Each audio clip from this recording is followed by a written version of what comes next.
Hello everyone. Now today's video, I'm going to speak on about my social life. The people I talk to, the people I get along with, how active it is, and my situation with it. As a 22-year-old, living pretty financially smart and in a better place than most, especially with this economy, in a state that's kind of expensive like Maryland. Now, by no means am I some type of introvert that sits in his bed all day just scared to even look at people's faces. You'll be surprised, I'm actually outside every fucking day. But honestly, it doesn't make any fucking difference. If you're not at the right places at the right time, you probably won't meet the right people. And that's why you have to do an excess amount of putting yourself out there, and that's what I'm doing right now. But that's not what today's video is about. Today's video is about what it's like to have a very limited social life. Honestly, even when you're trying, you deal with a lot of fake people. You don't know how many fucking times I've just ran through so many contacts on my phone, and I would just see so many people. I'm like, what happened to this person? What happened to that person? It's not that they disappear. It's the fact that they were never there. It's almost like that imaginary friend when you're a little kid that you always played with, but knew deep inside they were never there. But it felt real. And that's what it feels like when in adulthood, when you run into people and meet them, and a month later or 2 months later, your course is over, or your class is over, or your college is over, high school's over, or you stop working at the place you were working at with them, or you're no longer friends with the people that they're friends with, so you cut off all communications with them because there's really no point, or there's really nothing to gain out of them. And that's just a sad reality. It sometimes feels like everyone's already handcuffed to a certain group of people, and everyone's born with a certain amount of people that they can be handcuffed to, like their brother, their sister, their friend, their best friend, their wife, their husband. If they unhandcuff one person, they can unhandcuff another person, and they can unhandcuff another person, and they have more room and more space for new people. It seems like nowadays that no one wants to let you in or think that, hey, you're good enough to be my friend, leaving most people like me just in this weird limbo state of finding one group or another person to speak to, and the next person, and we're automatically left with a bunch of contacts that we just have to delete because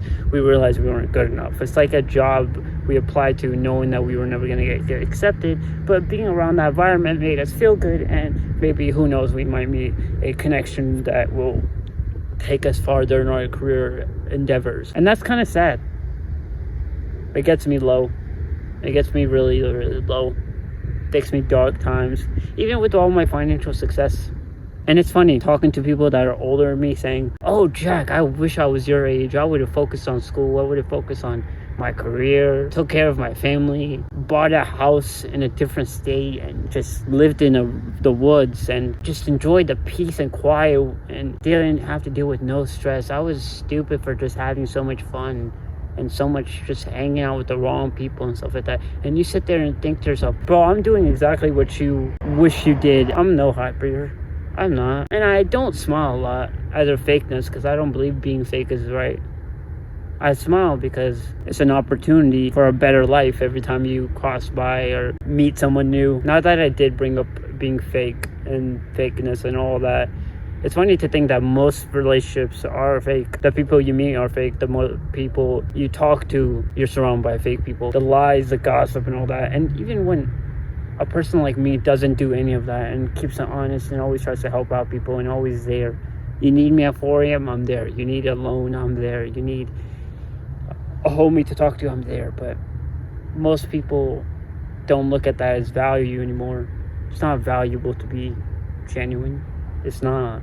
The truth is, it's more valuable to just be likable. Being likable is not just enough also. You have to do other things. But you sometimes think, is this journey all just hope and lies and just a waste of time? And I should just be content with the social life I have now? And most people these days will just see their social life declining and then just go straight to the first thing that they could cope with. Like, if you're good with working out and running and going to the gym and stuff like that, you'll throw yourself at it. If you're good at your work, you're good at your job, you'll throw yourself at it. If you're good at cooking, you'll throw yourself at it. If you're good at taking care of your family, you'll throw yourself at it.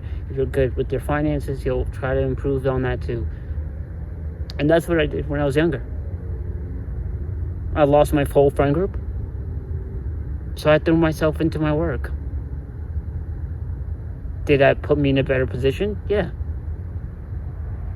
But did that steer me in a more happier place? No. The arguing, the drama, the jokes, the laughter, and all that, whether you like it or not, builds memories, and those memories go a long way, especially if you have great memory like me. If you don't mind me, it's really, really cold. I should probably get inside before I get hypothermia. All right, catch y'all next time. Later. Bye.